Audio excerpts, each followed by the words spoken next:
We have three things I would say here. But when we're looking for deals, on market, we get some off market opportunities, and then I can get into how we're doing some proprietary deal flow where we've hired a third party. But I think from the searcher perspective, this is where I think the bigger the top of your funnel is, the more likely you're going to get it all the way down to a deal versus a deal just lands on your desk and you chase it down, not letting so many others go. So one way, and what action item number one here is what I would say is this is worth hiring somebody for. Somebody overseas can be taught to do this. There is work. This is a big lift. So we had somebody that was doing this for us, and we really built out systems. We built out a dashboard. We were doing all these things. We realized, hey, we need another person, and this person was eventually going to exit, which they did. So we're building it ground up again. But to get to those touch points, to get to one quality deal that we actually do an LOI on, you saw the stats, right? So let's say 300 to 400 looks. So that person can really, my action item to you, if you're doing this, is getting that person, building them up, and then having them own the top of the funnel. And I'd be happy to share our best practices for that as we go deeper.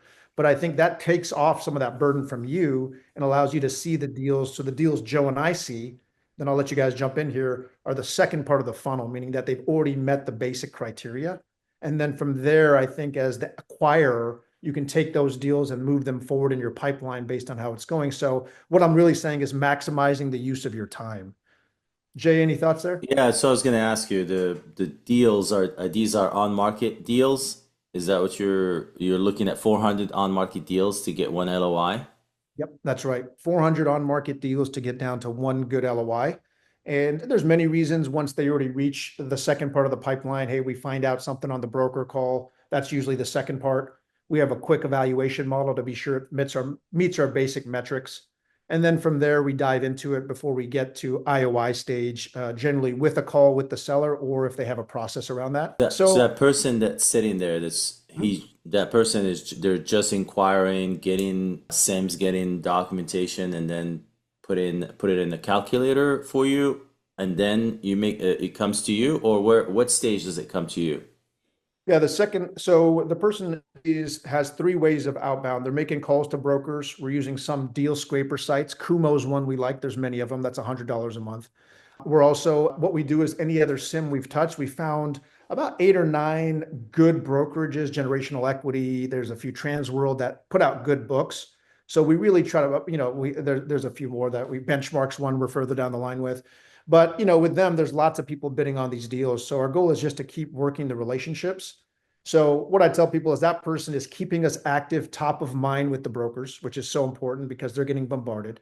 We're always telling them, hey, we can close deals, and we've shown it. And when we talk to them, and we make sure that we close the communication loop with them all the time. So our offshore person helps handle all of those things.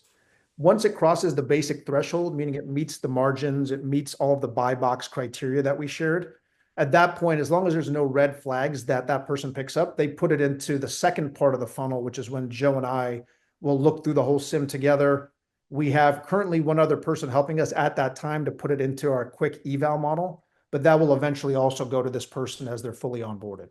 So Got the it. goal, if I was in your shoes, Jeremy, Ivan, Corey, good to see you again, by the way. Essentially, I would say, that's what I would do. I would spend some time on that and know that's probably a 3-month process before they're really ramped up to where you want it. And it's a very high touch thing. I have conversations with them every day, 30 minutes. We review through deals, and then I go through the deals that Joe and I look at and send them feedback. This is why we liked it. This is why we don't.